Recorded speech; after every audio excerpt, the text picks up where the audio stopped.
नमस्कार प्रेक्षकांनो, मालिकेच्या आजच्या भागामध्ये आपल्याला एजे आणि लीला यांचं भांडण मिटलेलं पाहायला मिळणार आहे. ते दोघं जण प्रेमाने पुन्हा एकत्र येणार आहेत. तर इकडे विश्वरूप सगळं ऑफिसमधलं मीटिंगचं व्यवस्थित आहे का तो पाहत असतो आणि तेवढ्यातच त्याचा फोन असतो.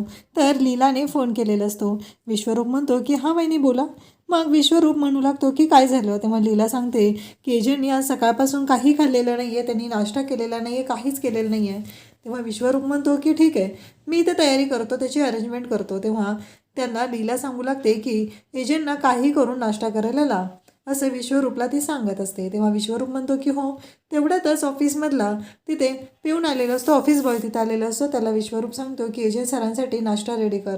आणि जेव्हा एजंटसाठी नाश्ता रेडी कर असं तो सांगत असतो, तेव्हा आज धर्मेश सर येणार आहे, त्यांच्यासोबत एजंटनाही नाश्ता देऊया असं ठरलेलं असतं. आणि मग विश्वरूप हे सगळं जे चालू आहे ते तर चालूच असतं. आणि त्याचबरोबर विश्वरूप तिथे येतो आणि म्हणू लागतो की एजे सर तुमचा ब्रेकफास्ट. तेव्हा एजे म्हणतात की मला नको आहे, धर्मेश सर यू कंटिन्यू. तेव्हा धर्मेश सर म्हणतात की का, काय झालं एजे, तुम्ही का घेत नाही आहे नाश्ता. तेव्हा विश्वरूप म्हणतो की एजे सर प्लीज घ्या ना नाश्ता तुम्ही. तेव्हा एजे म्हणतात की नाही. आणि एजे स्पष्टपणे तिथं सांगतात की आज माझ्या बायकोने उपवास केलेला आहे आणि तिने तो माझ्यासाठी उपवास केलेला आहे, तर मी कसं काय खाऊ शकतो, त्यामुळं मलाही काही खायचं नाही असे एजे स्पष्टपणे सांगत आहेत. आणि एजेंनी आता सांगितलेलं आहे की जर माझी बायको पण उपवास करणार असेल तर मी कसं खाऊ शकेल असं एजे सांगत आहेत. आणि एजेंनी ते खाणं कॅन्सल केलेलं आहे. त्यानंतर आपल्याला पाहायला मिळतं की एजे त्याचबरोबर धर्मेश सर सर्वजण तिथं बसलेले आहेत. आणि एजे सर विश्वरूपला सांगतात की विश्वरूप तू त्यांना कंपनी दे, असं म्हणत विश्वरूपला नाश्ता करायला सांगत आहेत. इकडे आपल्याला पाहायला मिळतं दुर्गा आणि त्याचबरोबर किशोर बोलत असतात. दुर्गा किशोरला म्हणत असते की किशोर चला ना तुम्ही नाश्त्याला चला. तेव्हा किशोर म्हणत असतो की मला त्या नवरा बायकोचं काहीही बघण्यामध्ये अजिबात इंटरेस्ट नाही, कारण मला तिथे यायचंच नाही. तेव्हा ती म्हणत असते की किशोर असं काय करताय तुम्ही सकाळपासून काही खाल्लेलं नाही आहे. किशोरचं मात्र एकच म्हणणं असतं की मला नाही यायचं आणि मला त्यांच्या कोणत्याच गोष्टी बघण्यामध्ये अजिबात इंटरेस्ट नाही. त्यांचा जो पानसटपणा झालेला आहे तो तसाच चालू दे तिथं. तेव्हा किशोरला दुर्गा समजवत असते, अहो किशोर असं काय म्हणताय तुम्ही, असं नका ना विचार करू, असं किशोरला सांगत असते. पण किशोर मात्र ऐकायलाच तयार नसतो. तो म्हणत असतो की नाही. इकडे लीला मात्र आता आजींनी गरमागरम शिरा बनवलेला असतो आणि लीलाला दिलेला असतो आणि लीलाला त्या खायला सांगत असतात. तेव्हा लीला म्हणत असते पण आजी कोणी पाहिलं तर. तेव्हा आजी म्हणत असतात नाही ग, कोणी यायच्या आधी पटकन खाऊन घे बरं, असं म्हणत आजी लीलाची समजूत घालत असतात. परंतु लीला मात्र शांतपणे तिथं असते. आणि मग तेव्हा ती खात असते तेव्हाही तिच्या डोक्यात येतं की आजी एजेंना खूप आवडतो ना असा शिरा, एजेंना कळलं तर, एजेंनी काही खाल्लं असेल का. तेव्हा आजी म्हणतात की विश्वरूपला सांगितलंय ना तू कॉल करून, मग काळजी करायची काही गरज नाही आणि त्याने खाल्लं असेल, विश्वरूपने दिला असेल त्याला नाश्ता. हे त्यांचं बोलणं चालू असतं. आणि नेमकं दुर्गा आणि लक्ष्मी हे सगळं बघत असतात आणि सरस्वती पाठीमागून येते. आपण एजंटना प्रूफ दाखवायचं असं त्यांचं ठरलेलं असतं. आणि पाठीमागून सरस्वती येते, धक्का देते. ह्या दोघीजणी मोबाईलमध्ये व्हिडिओ काढत असतात आणि धाडकन वरून मोबाईल खाली पडतो. आणि मग आजी लीला त्याचबरोबर हे सर्वजण पाहत आहेत. आणि त्याचबरोबर इकडे आजी म्हणतात खाऊन घे तू, मी बघून आले कोण आहे, काय झालं तिथं, असं म्हणत आजी पाहायला येतात. इकडे विश्वरूप म्हणत असतो की काय करायचं आता, कारण लीला वहिनींना तर सांगावं लागणार आहे, एजेंनी काहीच खाल्लेलं नाही, असं म्हणत विश्वरूप विचार करू लागतो. तेवढ्यात लीलाचा फोन आलेला असतो. लीलाला विश्वरूप सांगू लागतो की नाही नाही लीला वहिनी, एजेंनी काही खाल्लेलं नाही. विश्वरूप जेव्हा असं म्हणत असतो तेव्हा मात्र एजे पाठीमागून येऊन पाहतात की विश्वरूपला हे सगळं कोणी करायला सांगितलं आहे. हे एजंटच्या चांगलंच लक्षात आलेलं असतं. लीला इकडे विचार करत असते, मी एवढं खात बसलेले आहे, एजंटनी काही खाल्लेलं नाही आणि मी एजंटचा विचार केला नाही, मी मात्र स्वतः खाऊन घेतलेलं आहे, हे तिच्या लक्षात आलेलं असतं.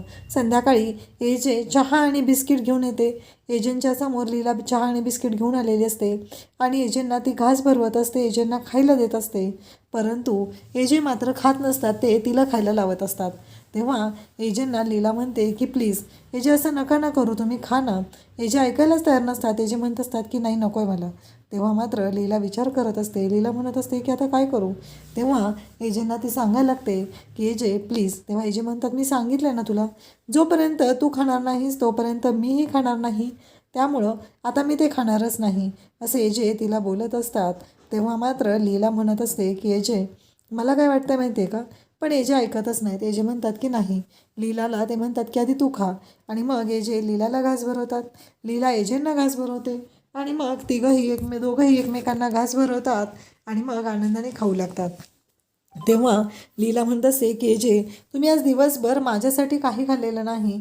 तेव्हा एजे म्हणतात की हो, तू माझ्याशी बोलत नव्हती ना, त्याच्यामुळं मला खूप वाईट वाटलेलं, म्हणून मी खाल्लेलं नाही. तेव्हा लीला म्हणत असते की एजे, असं काही करायची गरज होती का? तेव्हा एजे म्हणतात की तुझं बोलणं माझ्यासाठी खूप महत्त्वाचं आहे. तेव्हा लीला म्हणत असते की पण एजे, मला तुम्हाला एक गोष्ट सांगायची आहे. मी मध्ये मध्ये खाऊन घेतलेलं आहे. एजे म्हणतात ठीक आहे ना, मला माहिती होतं ते तू खाणार आहेस ते. लीला म्हणत असते की एजे, तुम्हाला माहिती आहे ना, मला भूक कंट्रोल होत नाही, म्हणून मी विश्वदादाला पण सांगितलं होतं तुम्हाला नाश्ता द्यायला, पण तुम्ही खाल्लाच नाही तो. तुम्ही एवढं प्रेम करता का माझ्यावरती? असं ती बोलत असते. आणि त्याचबरोबर एजे म्हणतात की हो, तू जर माझ्याशी बोलली नाहीस तर ही गोष्ट काही मला आवडत नाही आणि त्यामुळंच मी हे सगळं जे काय आहे ते केलेलं आहे, ते मनापासून केलेलं आहे. तेव्हा लीला म्हणत असते, पण माझी एकच इच्छा होती ना की तुम्ही माझ्याशी मला प्रपोज करावं. ठीक आहे, त्या गोष्टी करण्यासाठी मी बाकीचं काहीही करू शकते, असं ती बोलत असते. आणि त्याचबरोबर एजेंना सांगत असते. एजे आता अंतराच्या फोटोच्या समोर उभे असतात. अंतरा, सांग ना मी काय करू?